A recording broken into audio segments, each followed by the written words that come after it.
I heard your comments. I understand where you're coming from, but I'm really going to have to stick to this point. It's called show business, not show. Faux show. I've gotten a lot of comments, especially the last video with the Snyder cut, and I've gotten comments going like, well, what does this have to do with me? I'm not Zack Snyder, I'm an independent producer, or the studios shouldn't compromise artistic integrity for bowing down to the audience and that sort of thing. And I understand where you're coming from, and honestly, I'm not making a statement saying that you should just listen to whatever the audience wants or use them as consultants or something like that. No, of course not. Audiences are not trained storytellers. They don't understand what goes into creating compelling art, but what they are is a barometer for what you're doing. Sometimes you can disagree with that barometer, for sure. And if you're doing what you do purely for artistic integrity or self-satisfaction and you can afford to do that, then absolutely. But if you're like me and you want to create your work, find an audience, and make money so you can continue doing it, then it is very important to understand that your audience is the lifeblood of your business. If you make a movie, you're going to have to go and turn a profit from that movie, and so you can make your next movie.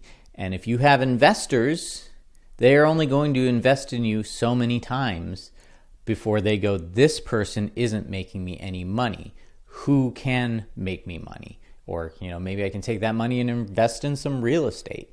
And to tell you the truth, listen, I grew up around rock and rollers. My dad was in the rock and roll industry. I saw a lot of people become famous and make a bunch of money and then spend it all, squander it, and go right back to being broke. While other people, I'll give you an example, Ronnie James Dio, he and his ex-wife, which after they divorced, remained business partners, invested in a chain of restaurants and did very well. So I'm also going to say, if you're a filmmaker and you want to not worry about paying the bills, when you have some success, seek investing outside of films as well as in your films. But this is a business. There are things that I am going to talk about on this channel that are very much business oriented. If this affects your artistic sensibility or it goes against something that you are planning in your own business endeavors, you don't have to listen to me. However, I am trying to impart information that I've gathered that I'm planning my own business around, and maybe I'll succeed or I'll fail, but I think I've got some useful information. So you don't have to agree with me, but I would encourage you, please just take it and put it in with the rest of your data, because the more data you have, it may be that I'm wrong and you're right, but something I said helps you adjust. It may be that we're both wrong, but something that I said collating with something that you have learned might make sense. Here I'm talking show business. When the fans of the lifeblood, I'm going to talk about keeping them happy and keeping them coming back.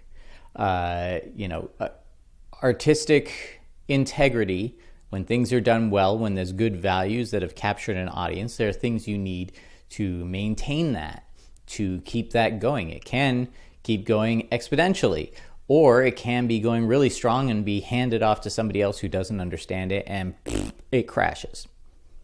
Star Wars, big example. Star Trek, the Aliens franchise, the Terminator franchise. These are multi-billion-dollar franchises combined, and they are losing money because nobody wants to gauge the audience, and they're feeling it at the box office. I believe in the ever-evolving content creation market, what I said before about Hollywood being dead and movies as we know it evolving into something else. That's absolutely true. Does that mean it's completely obliterated? No. Of course, there will always be people making films out of Hollywood. When I say Hollywood is dead, I'm talking about the major central hub of filmmaking that Hollywood once was. We now have Silicon Valley.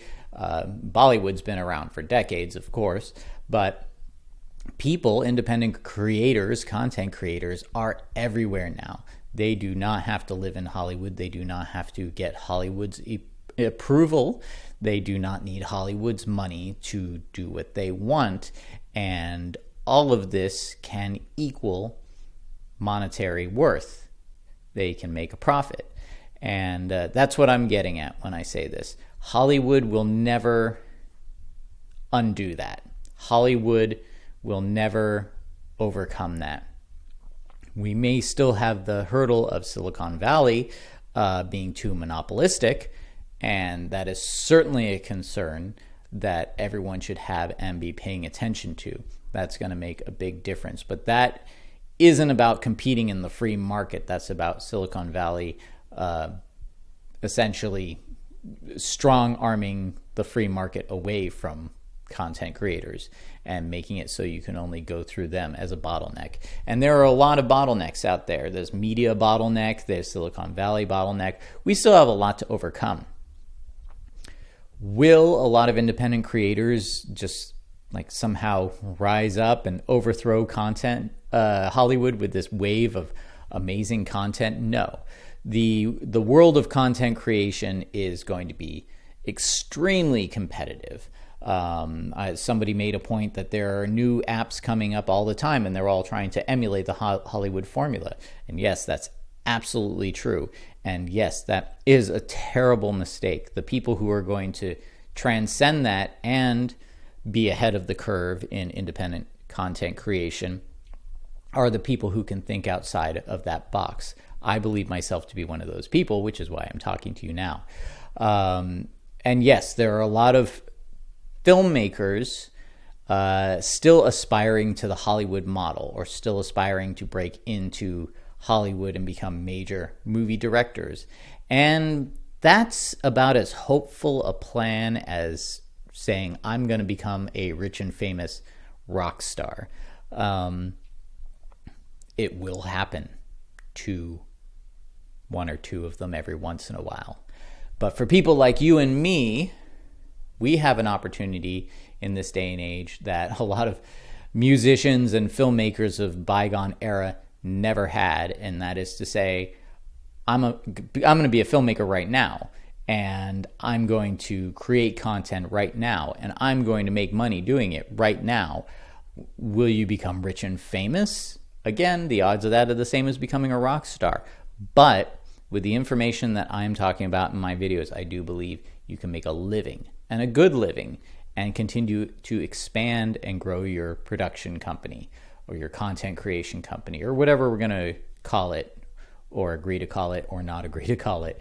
The truth is that audience engagement that I was talking about in my last video or second to last video, I can't remember, about the Snyder Cut, that audience is your lifeblood. And we need to make sure that that is maintained and cultivated, and that we continue to give them some degree of what they crave. Again, this is show business. The comic book industry is also suffering from this. The Marvel Comics, nobody's buying Marvel Comics. Meanwhile, there are people who are crowdfunding their own comic books, giving the audience what they want. And when I say what they want, like I said, not letting the audience dictate creative decisions, but just understanding that, they're part of the audience. The creators are part of the audience. They see a need and they fulfill it. And that was the point of the Snyder Cut argument in my last video, is the studios saw a demand and they fulfilled it. And there's nothing wrong with that. And, so what can I say? we are in show business. If you want to just do show, I don't know, you can learn to play your favorite instrument, or maybe do some street theater or something like that. I don't know, but this is, even the micro budget and no budget projects should be making money, and the money is out there. Don't say no to the money just because you think it's selling out or something like that. There are ways to get that money without selling out. It's called finding your audience. Finding your audience is finding the people who are excited about the things you're excited about. There are practical effects artists who are creating practical effects content because there are audiences that are saying, I don't like all this glut of CGI. There are, look at the Hallmark Channel, stuff like that. These people actually mean that they know what the plot is going to be over and over again, but they love it. And if the Hallmark Channel was to say, hey, you know what? We're going to subvert expectations, and we're going to not give the audience what they keep coming back for. The audience at first is going to go, we didn't really like this last one. Or maybe they do. If they do, great. But, if you try something out and it doesn't work, and the audience says, no, that's really not what I'm here to spend my money on, and you go, well, this is what we're going to create anyway, they will say, well, it was nice while it lasted, but I'm going to take my money elsewhere. And there'll be someone out there going, there's an audience for that, and it's not being fulfilled. I'll make movies like that. I like movies like that. So there you go. I find that a lot of people they're hearing what I have to say, and they're really trying to kind of pick these little things, this little no, I don't think this. Okay, look, there may be things that I am wrong about, but big picture wise, I think I'm explaining something that has some merit and should not be ignored. You can try and kind of counter that, but who are you helping? Are you helping yourself? If what I'm saying is right, then arguing it isn't going to help your business. Show business. So anyway, to those of you who have been reaching out to me and arguing this stuff, by the way, I'm not saying that you're bad people or you're stupid or anything like that. I'm trying to help you. You can respond. I appreciate that. But let's focus on what actually is drawing that audience in. Again, I think this is the third time I said it. Audience is the lifeblood of what we do. Without an audience, we are working in a vacuum. Our art will never be seen. And to me personally, art is not complete until it has made the leap from the artist to the audience. Somebody has to view it. It has to resonate, has to be completed in the audience's imagination. So what's the point of making art if it's not going to, if that last part of the process isn't going to happen, or they see your art and they reject it because you're not connecting with them. So that's all I'm going to say today. And by the way, I'm wearing the same t-shirt from the last video because I'm recording this at the same time. And I'm also still kind of trying to swallow down that Twinkie that I ate for the last video. I think this is the last Twinkie I'm going to eat for a while because it's greasy and it's gross. And, I'm not like a health food nut or anything, but I don't eat a lot of junk food. So I think I'm going to pay for that later. Can always blame the dog.